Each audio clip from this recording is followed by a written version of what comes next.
Yan o, boom! Yan, mga tito, mga bayaw, mga tita, mga hipag, ayan. Samahan nyo ko. Yan, may music pala, patayin natin yung music.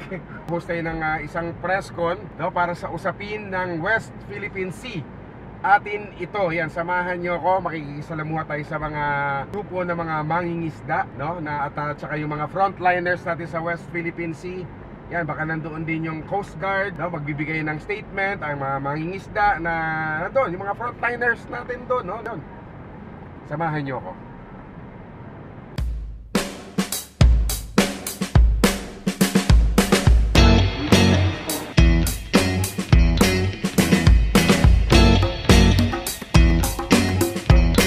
Tayo mga buhay na buhay! West Philippine Sea, atin ito! Game! Pana natin ito. It's our heritage, so we must value it, we must develop it, and if needed, protect and defend it. Ay malaman din ng publiko bakit kami naghihirap. Hindi lamang dahil sa kawalan ng mahuli, kundi sa iba pang bagay, no? Sinasabi namin na mas mapalad kami mga magsasaka kasi kami po ay merong titulo ng lupa. Ito pong mga mangisda ay wala pong titulo ng dagat. Without remorse, China has forcibly taken the livelihood of our fisher folk. At para sa China, isa lamang po ang aking mensahe.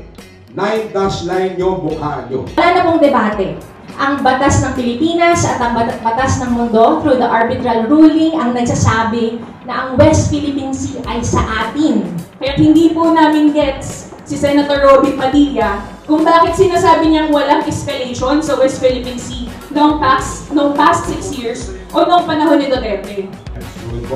Maaari po kayong mag-donate, wag lang po yung lata ng sardinas kasi mga isda, mas maganda. Mukha na lang sila ng totoong isda, di ba? Dun sa iba't ibang sovereign markers sa kabuuan ng West Philippine Sea. Sabay-sabay tayo, ha? West Philippine Sea, amin ito! West Philippine Sea, amin ito! Ano ba kayo tungkol kay Robin Padilla? Seryoso yun? Wait lang ha. Wait ako ng very side. Huwag nyo lang ganun-ganunin para hindi masyadong maingat.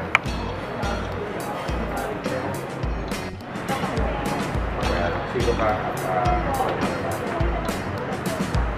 Salamat po. Okay. Oh, wow. Thank you. Thank you.